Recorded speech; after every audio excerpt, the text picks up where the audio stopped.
Всем привет! Сегодня у нас на очереди новый проект «Будка для собаки». Точнее, для приюта, который находится в нашем городе. Это мой персональный долгострой. Я его очень долго делал. Сначала не было времени, потом не было времени, потом пришел карантин. И, наконец, спустя, наверное, год, когда будка была уже практически готова, я ее добил, покрасил и отвез в приют. К сожалению, не получилось снять фотографии и видео, но хозяйки не было дома, и я оставил будку во дворе. Но видел видео от нее, она довольна, а это самое главное. Надо делать хорошие дела. Итак, собираю каркас. Я готовил все по чертежу, который сам подготовил. Будка достаточно большая. В ней планировалась собака средних размеров, что она будет проживать. Это все было обговорено с самим приютом. Вот. И я решил его утеплить.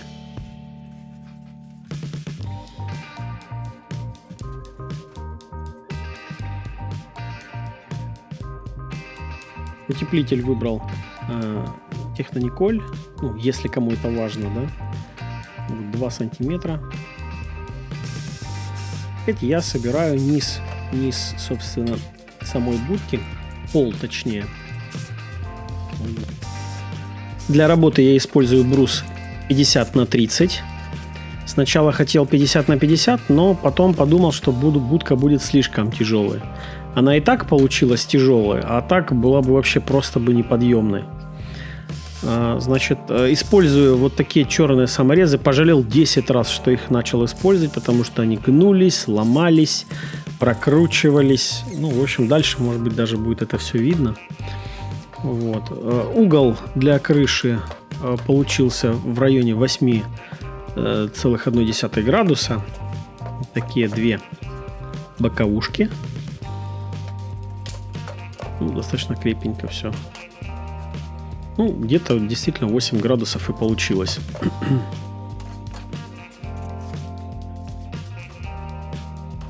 Для боковушек вырезаем фанеру. Фанеру я использую ФК. Она на основе карбамидных смол и абсолютно безопасна и безвредна. Рекомендуется использовать ее внутри помещений. Но за счет своей безопасности я решил именно ее использовать. Все-таки это животные. И для них, наверное, будет лучше, если будет использоваться ФК. Есть еще ФСФ, и многие другие, но в основном они все вредные. То есть ФСФ, она идет на основе, склеится клеями на основе фенолформальдегидных смол. Что не очень, здорово, да? Фанеру используем 6 мм для обшивки.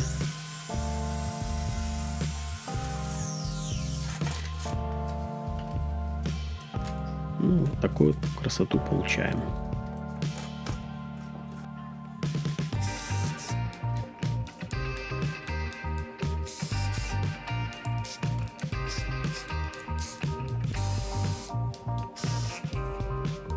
Утапливаю саморезы специально, чтобы ничего не выглядывало.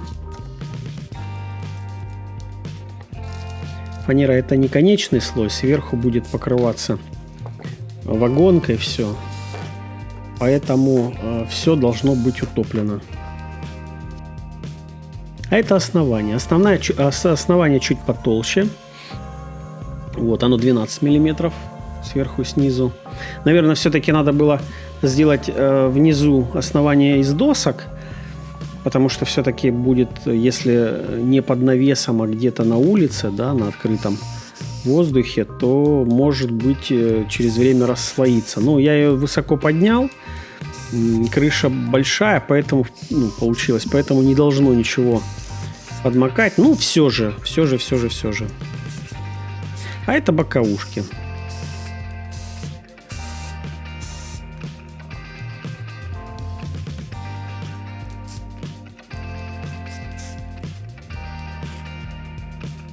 Такие вот 9-сантиметровые саморезы черные. Как я уже сказал, саморезы очень плохие. Они ломались, они гнулись, они проворачивались. Я с ними намучился. И там, где можно было их не использовать, я использовал белые саморезы. Ну вот, пожалуйста, он тут сломался.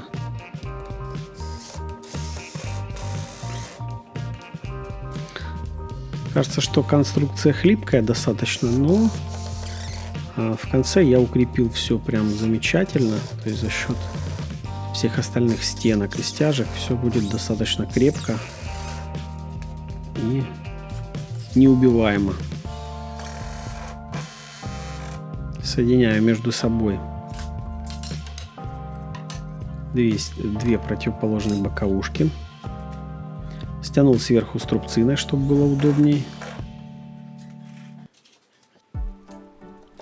Уже вот достаточно глубокий вечер, да, но я решил все-таки добить кое-что, чтобы не оставлять на завтра мелочевку.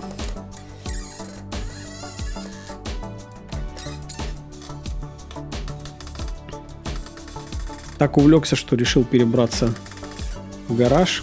Там светло, можно продолжить работу. Ну и вот получилось вот такой каркас основания.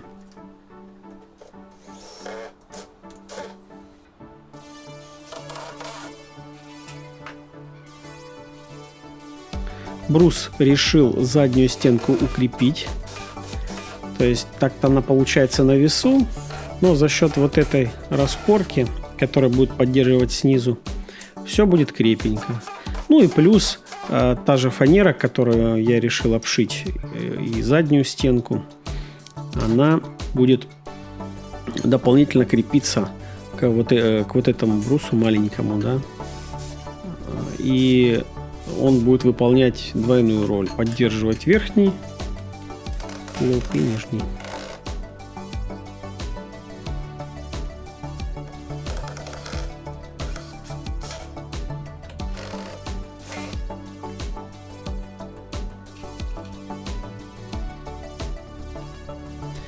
Тут без помощников не обошлось. Даже такое присутствие, оно иногда очень приятно.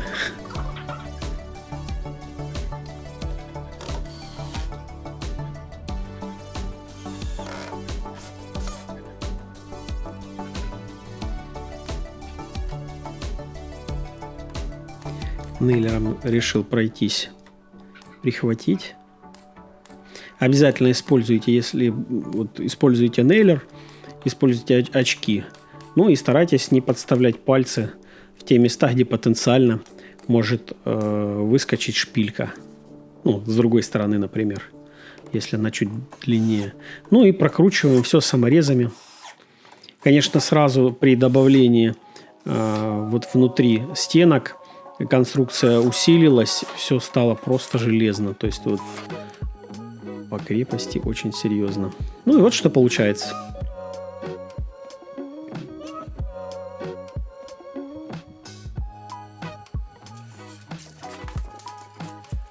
Теперь настало время утепления боковушек.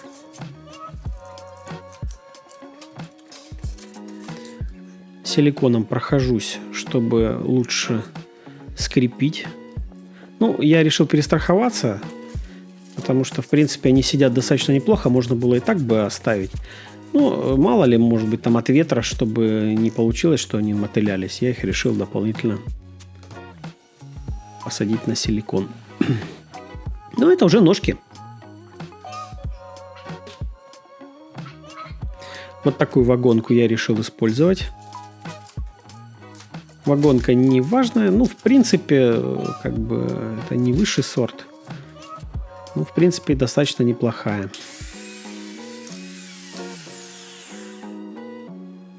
Да, опять же, техника безопасности. Если работать с циркуляркой, надо снять перчатки.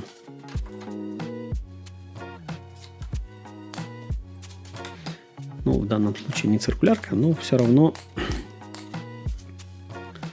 стараюсь, чтобы все было по технике безопасности. Обратите внимание, будка стояла на улице долгое время, была пауза, когда я не занимался ей. Ну и вот котик точил когти об будку. Но так как это был всего лишь каркас и сверху все обшивалось вагонкой, то в принципе это было не страшно.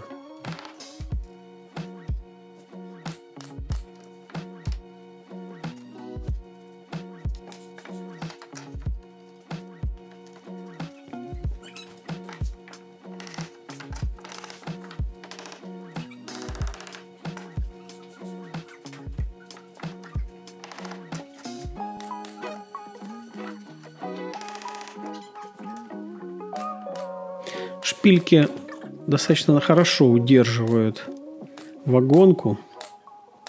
Ну и сразу появляется красота. Сразу внешний вид меняется.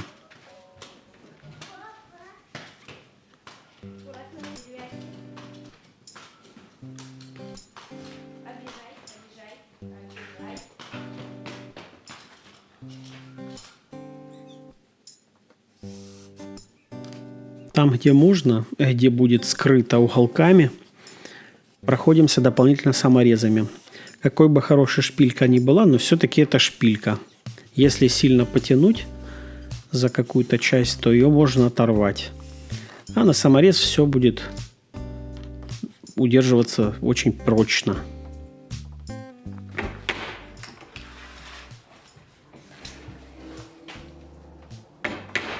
1 километр. Километр? Ничего себе, километр целый. Целый километр.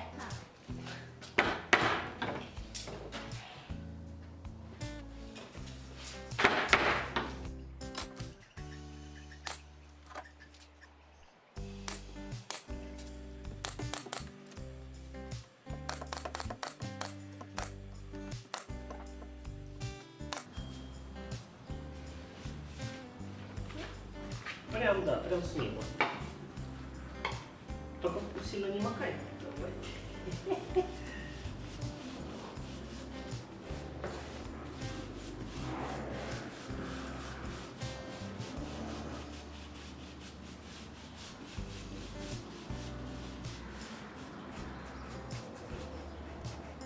Нравится?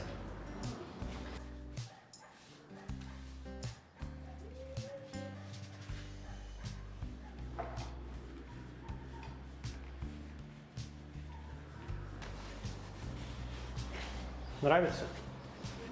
Ну, отлично. Только моя мечта быть рыбаком. Ну, то есть стать. Рыбаком? Да. А почему рыбаком? Потому что я рыбак люблю. Ясно. Так если ты их любишь, может, не надо становиться. А? Их же надо ловить. Ну что, я бы себе рыбку вывела. Да? В аквариуме. Ну, так, чтобы рыбку завести, не обязательно становиться рыбаком. Тогда надо в магазин. Ну, наверное, да.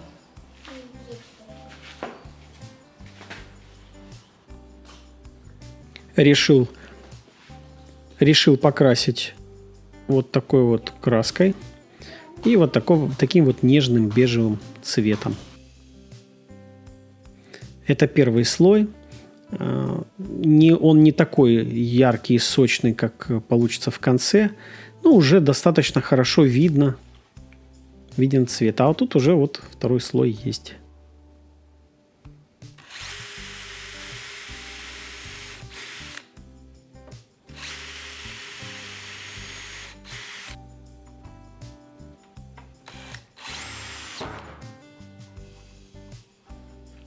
Крышу решил делать из палетов и накрыть ее вот такой вот мягкой черепицей.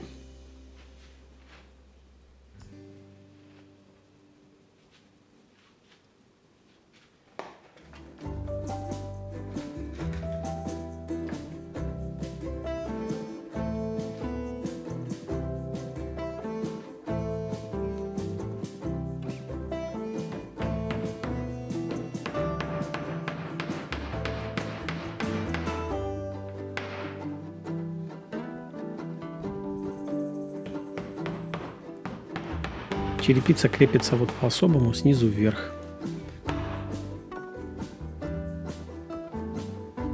Ну, вот что получилось, собственно, с крышей.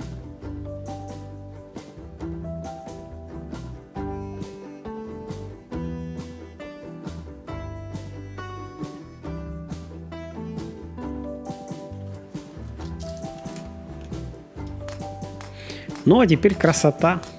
Уголочками обшиваем те места, где видны саморезы. Это добавит декоративности.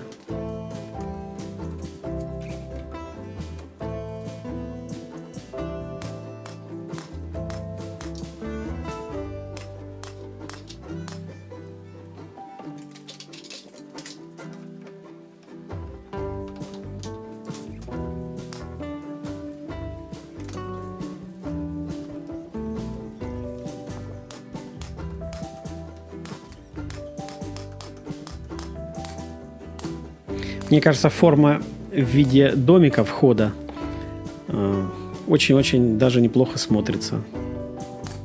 Можете взять на заметку, если кто будет повторять мой путь. Кстати, чертежи прилагаю к видео, их можно скачать абсолютно бесплатно. Единственное, от чертежей я чуть-чуть отошел от первоначального вида. Вход должен быть чуть-чуть правее, но я решил его подвинуть ближе к выходу. После того, как понял, что они будут что вход будет достаточно далеко от края, и решил чуть-чуть его пододвинуть.